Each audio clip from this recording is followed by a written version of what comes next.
welcome to this short video where we're going to be changing the wiper blades on my G31 530D. So ignition on, hold, release, and there you go. Right, let's go and replace them.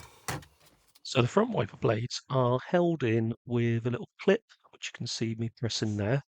You need to press it, and with both hands, just wriggle it off the wiper arm, and you should be able to get it on. The fitting just is the reverse of removal. You just need to press it down and then it click into place.